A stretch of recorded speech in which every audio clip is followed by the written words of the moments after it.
Hi friends, welcome to my channel info from Bharat. Bigg Boss Kannada season 13 ಮುಂದಿನ ತಿಂಗಳು ಸೆಪ್ಟೆಂಬರ್ನಿಂದ ಆರಂಭವಾಗಲಿದೆ. ನೀವೇನಾದರೂ ಈ ಬಾರಿಯ ಬಿಗ್ ಬಾಸ್ಗೆ ವೇಟ್ ಮಾಡ್ತಾ ಇದ್ದರೆ ಈ ಕೂಡಲೇ ಈ ಚಾನಲ್ನ ಸಬ್ಸ್ಕ್ರೈಬ್ ಮಾಡಿ. ಯಾಕೆಂದರೆ ಬಿಗ್ ಬಾಸ್ ಕುರಿತಿನ ಪ್ರತಿಯೊಂದು ಅಪ್ಡೇಟ್ನ ನಿಮಗೆ ತಿಳಿಸೋ ಪ್ರಯತ್ನ ಮಾಡ್ತೇನೆ. ಬನ್ನಿ ವಿಡಿಯೋನ ಶುರು ಮಾಡೋಣ. ಬಿಗ್ ಬಾಸ್ ಕನ್ನಡ ಸೀಸನ್ 13 ಸೆಪ್ಟೆಂಬರ್ನಿಂದ ಶುರುವಾಗಲಿದ್ದು, ಈ ಬಾರಿ ಹಲವಾರು ವಿಶೇಷತೆಗಳಿಂದ ಕೂಡಿರಲಿದೆ. ಈ ಬಾರಿ ಜನಸಾಮಾನ್ಯರಿಗೂ ಸಹ ಬಿಗ್ ಬಾಸ್ಗೆ ಹೋಗಲು ಅವಕಾಶ ಇದ್ದು, ಈಗಾಗಲೇ 3 ಹಂತದ ಆಡಿಷನ್ ಪ್ರಕ್ರಿಯೆ ಮುಕ್ತಾಯವಾಗಿದೆ. ಹೌದು, 3 ಹಂತದ ಆಡಿಷನ್ ಪ್ರಕ್ರಿಯೆಗಳಲ್ಲಿ ಆಯ್ಕೆಯಾದ ಸ್ಪರ್ಧಿಗಳಿಗೆ ನಾಳೆಯಿಂದಲೇ ಅಗ್ನಿ ಪರೀಕ್ಷೆ ಅನ್ನುವಂತಹ ಕೊನೆಯ ಹಂತದ ಆಡಿಷನ್ ಇದ್ದು, ಇಲ್ಲಿ ಜಡ್ಜ್ಗಳಾಗಿ ಸಂಗೀತ ಶೃಂಗೇರಿ, ಗಿಲ್ಲಿ ನಟ, ವಿನಯ್ ಗೌಡ ಹಾಗೂ ಶ್ರುತಿ ಕಾಣಿಸಿಕೊಳ್ಳಲಿದ್ದಾರೆ.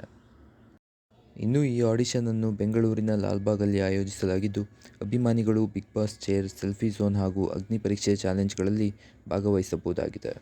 ಹಾಗೂ ಇದರಲ್ಲಿ ಭಾಗವಹಿಸುವವರಿಗೆ ಆಕರ್ಷಕ ಬಹುಮಾನ ಗೆಲ್ಲುವ ಅವಕಾಶವೂ ಇರಲಿದೆ. ಇದಾಗಿತ್ತು ಫ್ರೆಂಡ್ಸ್ ಇವತ್ತಿನ ವಿಡಿಯೋ. ಇದೇ ರೀತಿ ಇನ್ನೂ ಹೆಚ್ಚಿನ ವಿಡಿಯೋಗಳಿಗೆ ಈ ಚಾನಲ್ನ ತಪ್ಪದೇ ಸಬ್ಸ್ಕ್ರೈಬ್ ಮಾಡಿ. ಮುಂದಿನ ವಿಡಿಯೋದೊಂದಿಗೆ ಮತ್ತೆ ಸಿಗೋಣ. Thank you.